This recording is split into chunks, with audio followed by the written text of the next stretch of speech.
বন্ধুরা, এসেই পড়েছে বছরের প্রথম অমাবস্যা। এই অমাবস্যা তিথিতে ভুল করেও খাবেন না এই সাতটি জিনিস। এর ফলে মা কালীর প্রকোপ, অভিশাপ ও মা কালীর প্রকোপে আপনার সংসারে নেমে আসতে পারে রোগ, জ্বালা, ব্যাধি, দুঃখ, কষ্ট, দারিদ্রতা এবং অকাল মৃত্যু। মানা হয় কি হিন্দু শাস্ত্রে অনেক প্রকার দিন বিশেষ করে কিছু জিনিস খাওয়া মানা থাকে, কিন্তু কিন্তু আমরা নিজের জীবের টেস্ট মেটানোর জন্য নানা প্রকার জিনিস খেয়ে থাকি, যার ফলে আমাদের ভুগতে হয় সারা বছর দারিদ্রতা, রোগ, ব্যাধি, দুঃখ, কষ্ট, জ্বালা, যন্ত্রণা আদি। বন্ধুরা, মা কালী হলেন কলিযুগের জাগ্রত দেবী। এনাকে পুজো করলে সংসারে থাকা যত প্রকার রোগ, ব্যাধি, জ্বালা, যন্ত্রণার থেকে মুক্ত দেন মা কালী। মা কালীর সেবা অর্চনা করলে সকল প্রকার বিপদ আপদ থেকে রক্ষা পাওয়া যায়। তাই সকলে কিন্তু মা কালীর অপর ভক্ত বলে মানা করা হয়। হিন্দু শাস্ত্রে জাগৃত দেবী হিসেবে মানা হয় মা কালীকে, কারণ মায়ের কাছে কেউ যদি সত্যি এবং সৎ মন দিয়ে ওনাকে পূজা পাঠ করে তাহলে সেই আশা পূর্ণ করেন দেবী মা কালী। বন্ধুরা, এই অমাবস্যাতে কিছু কাজ একদমই করা উচিত নয়। এতেও হতে পারে সংসারে বিশাল বড় দুর্ভাগ্য। সেটি কি সেটি বলে দেব, এবং কি সেই সাতখানা জিনিস যা খেলে হতে পারে সংসারে মহা বিপদ।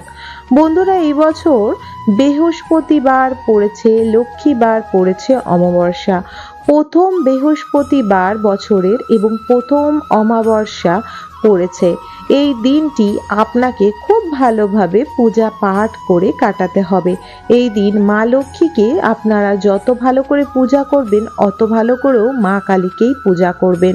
দুই দেবীকে খুব ভালোভাবে পূজা করবেন। দুই দেবীর আশীর্বাদে আপনার সংসারে থাকা সর্বপ্রকার আপদ বিপদ, অর্থনৈতিক উন্নতির সব রকমের সুবিধা মা এনে দেবে। বলা হয় মায়ের কাছে সন্তান যদি কান্না করে কোনো জিনিস চেয়ে থাকেন, সেইটি পূর্ণ করে মা দেবী। বন্ধুরা, এবার জেনে নেব কোন জিনিসগুলি রয়েছে যেগুলি করতে নেই। অমাবস্যার দিনে ভুলেও আপনারা চুল দাড়ি কাটবেন না।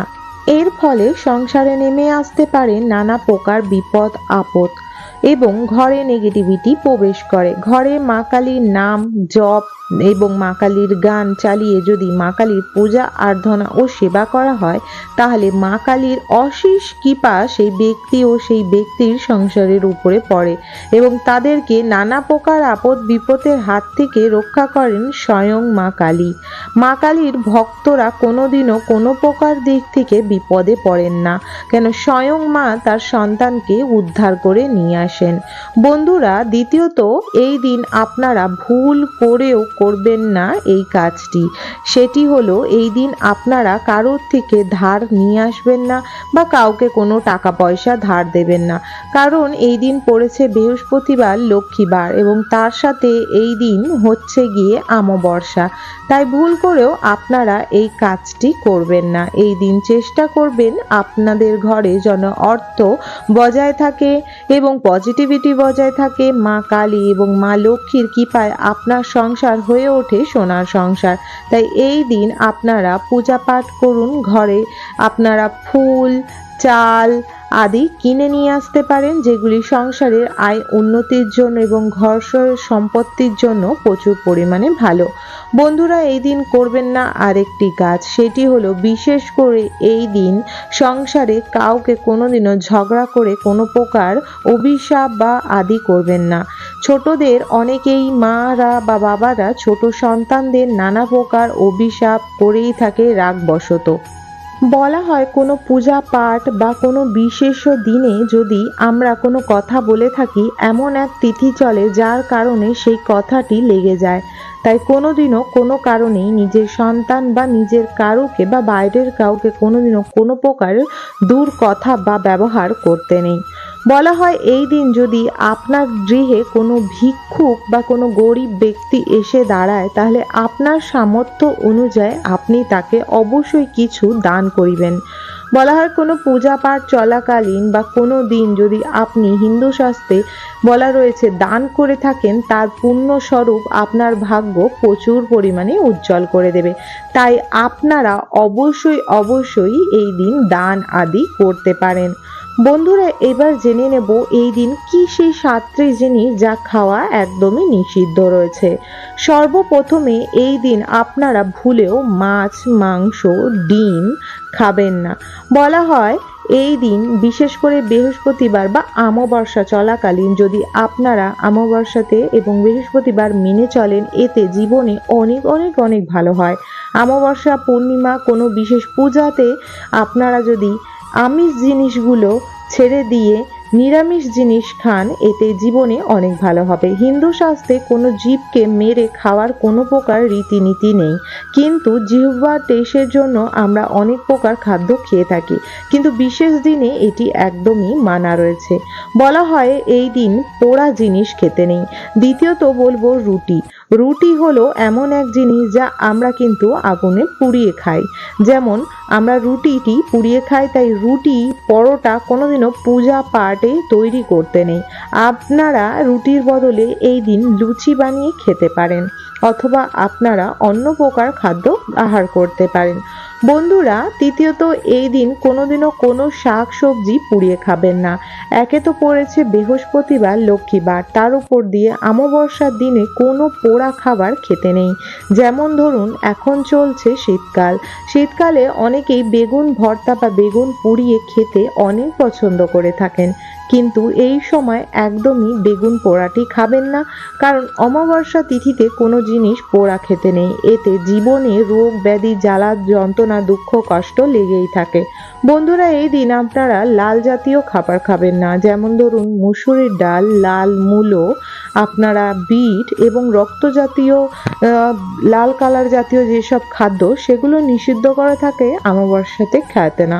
তাই এই যে দিন আপনারা পেঁয়াজও খাবেন না, যেটি লাল, কিন্তু পেঁয়াজ এবং রসুনটি আমাদের হিন্দু শাস্ত্রে একদমই মানা থাকে। বিশেষ করে কোনো পূজা পাঠে তো এটি একদমই ব্যবহৃত হয় না। তারপরে বলবো মূলো এই দিন আপনারা খাবেন না। লাল মূলো হোক, সাদা মূলো, কোনো মূলোতেই খাবেন না, কারণ মূলো দিয়ে মা কালীর পৌষ মাসের পূজা করা হয়। অনেকে অনেক প্রকার মানসিক করেন এবং মূলো কিন্তু মা কালীকে অবশ্যই চড়ানো হয় এবং পূজা করা হয়। তাই এই সময় মূলোটি খাওয়া উচিত না বলে মান্যতা করা আছে। তাই কালকের দিনে আপনারা ভুলেও এটি খাবেন না। তারপরে যেটি বলবো সেটি হলো চাল কুমড়ো। বন্ধুরা, মা কালীর কাছে চাল কুমড়ো বলি হিসেবে কিন্তু নিবেদন করা হয়। তাই কেউ কোনো মানসিক করেন যে এই জিনিসটি যদি মা তার পূর্ণ করেন, তিনি চাল কুমড়ো বলি দেবেন, এবং সেই মানসিকটি মা পূর্ণও করেন, এবং তাই মায়ের কাছে চাল কুমড়োর বলি হয়। তাই অবশ্যই আপনারা অমাবস্যাতে একদমই ভুল করে চাল কুমড়ো খাবেন না। এটি মাথায় রেখে আপনারা যদি আপনাদের দিনচর্যা দিনে কোনো প্রকার কাজ করে থাকেন, সেতে আপনাদের কোনো প্রকার ক্ষতি নেই, কিন্তু অবশ্যই এই কটি জিনিস আপনাকে মেনে চলতে হবে। বন্ধুরা, আপনারা ঘরে অবশ্যই এই দিন বিশেষ করে মা কালীকে খুব ভালো করে পূজা পাঠ করুন। মায়ের পছন্দের একটি লাল জবা, বেল্লপত্র, নীলকণ্ঠ ফুল এবং মাকে অবশ্যই অর্পণ করুন। লাড্ডু মা খেতে খুবই পছন্দ করে থাকেন, মাকে লাড্ডু করে দিন। যারা ভোগ নিবেদন করেন অন্নপ্রসাদ বানিয়ে, তারা কিন্তু এই দিন মাকে খিচুড়ি প্রসাদও বানিয়ে মার সামনে উপহার স্বরূপ বা ভোগ স্বরূপ নিবেদন করতে পারেন। এই দিন অবশ্য ঘরে ধূপ, ধুনো, কর্পূর আদি দিয়ে মার আরতি করবেন। এই দিন আপনারা অবশ্যই সকাল সকাল ঘুম থেকে উঠে বিছানা ত্যাগ করে বাসি ঘরের কাজ সেরে নিয়ে সদর দরজায় খুব ভালোভাবে পূজা আদি করে নেবেন। আমাদের সদর দরজা হলো আর একটি ভগবান, যেটি দিয়ে আমাদের গৃহে সর্বদা সুখ শান্তি, দেব দেবী এবং যত নিত্যদিনের শুভ কাজকর্ম প্রবেশ করে। তাই অবশ্যই এই কাজটি করবেন। আশা করব বন্ধুরা আজকের ভিডিও তথ্যটি আপনাদের ভালো লেগেছে। যদি ভালো লেগে থাকে অবশ্যই লাইক করবেন। চ্যানেলে অবশ্যই নতুন বন্ধু হয়ে থাকলে চ্যানেলটিকে সাবস্ক্রাইব করবেন আপকামিং পুজো পাঠ, তন্ত্রকথা, জ্যোতিষশাস্ত্র, বাস্তু টিপস, টোটকা উপায় দেখার জন্য। অবশ্যই আপনারা একটি অবশ্যই কমেন্ট করুন জয় মা কালীর জয়। এতে আমার মা কালী আপনাদের জীবনে থাকা সর্বপ্রকার রোগ ব্যাধি নাশ করবে। এবং মায়ের পূজা কাল সবাই খুব ভালো করে দিন এবং বিশেষ করে মায়ের সামনে একটি সরষের তেলের প্রদীপ অর্পণ করবেন। আশা রাখবো সবাই ভালো আছেন, সুস্থ আছেন। জয় মা দেবী কালীর জয়।